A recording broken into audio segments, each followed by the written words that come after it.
میں ادارہ درس دینیات کا طالب علم ہوں۔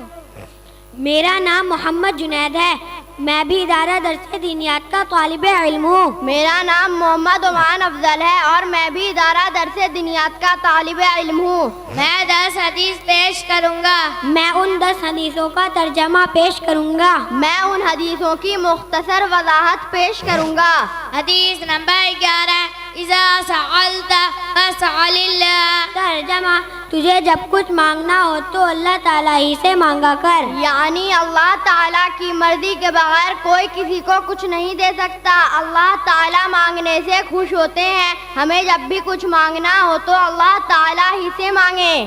حدیث نمبر 12، افضل الاعمال عند اللہ الصلاۃ فی اول وقتها۔ ترجمہ: اللہ کے نزدیک سب سے افضل عمل اول وقت میں نماز پڑھنا ہے۔ یعنی بندہ نماز کے ذریعے اپنے رب سے قریب ہوتا ہے۔ جب نماز کا وقت ہو جائے تو فوراً اس کی تیاری کرنی چاہیے۔ نماز ادا کرنے میں تاخیر کرنے سے اللہ تعالیٰ ناراض ہوتے ہیں۔ حدیث نمبر 13، طوبی لمن طاب کسبہ۔ ترجمہ: خوشخبری ہے اس کے لیے جس کی کمائی حلال ہو۔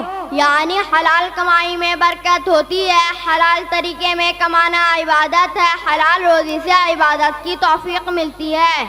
حدیث نمبر 14، اذا دخلتم بیتا فسلموا علی اہلہ۔ ترجمہ: جب تم گھر میں داخل ہو تو گھر والوں کو سلام کرو۔ یعنی جہاں کہیں جائیں پہلے سلام کریں۔ گھر میں داخل ہو تو سلام کریں۔ ہر ایک مسلمان کو سلام کریں، پہچان ہو یا نہ ہو۔ حدیث نمبر 15، لا يدخل الجنۃ نمام۔ ترجمہ: چغل خور جنت میں نہیں جائے گا۔ یعنی چگلی کرنا بہت بری بات ہے۔ چگلی کرنے والے سے لوگ نفرت کرتے ہیں۔ چگلی کرنے والے کو اللہ تعالیٰ جنت میں داخل نہیں کریں گے۔ حدیث نمبر 16، احسن الکلام کلام اللہ۔ ترجمہ: سب سے اچھا کلام اللہ کا کلام ہے۔ یعنی قرآن مجید اللہ کی آخری کتاب ہے۔ اللہ تعالیٰ نے انسانوں کی ہدایت کے لیے اس کتاب کو نازل فرمایا ہے۔ قرآن مجید کو پڑھنے اور سننے سے ثواب ملتا ہے۔ حدیث نمبر 17، الدعاء سلاح المؤمن۔ ترجمہ: دعا مومن کا ہتھیار ہے۔ یعنی دعا مانگنا بھی ایک عبادت ہے۔ دعا مانگنے سے اللہ تعالیٰ خوش ہوتے ہیں۔ دعا نہ مانگنے والے سے اللہ تعالیٰ ناراض ہوتے ہیں۔ حدیث نمبر 18، من ادعا ما لیس لہ فلیس منا۔ ترجمہ: جو کسی دوسرے کی چیز کا خود کے لیے دعویٰ کرے وہ ہم مسلمانوں میں سے نہیں۔ یعنی اچھے بچے کسی دوسرے کی کوئی چیز نہیں لیتے۔ کسی دوسرے کی چیز اس کی اجازت کے بغیر لینا بہت بری عادت ہے۔ کبھی ضرورت پڑ جائے تو دوسرے کی چیز پوچھ کر لینا چاہیے۔ حدیث نمبر 19، رضا الرب فی رضا الوالد۔ ترجمہ: اللہ کی خوشی والد کی خوشی میں ہے۔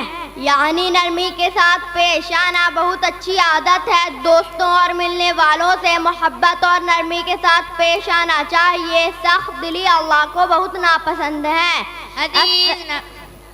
حدیث نمبر 20، ان اللہ رفیق یحب الرفق۔ ترجمہ: بے شک اللہ تعالیٰ نرم ہے اور نرمی کو پسند کرتے ہیں۔ یعنی نرمی کے ساتھ پیش آنا بہت اچھی عادت ہے۔ دوستوں اور ملنے والوں سے محبت اور نرمی کے ساتھ پیش آنا چاہیے۔ سخت دلی اللہ کو بہت ناپسند ہے۔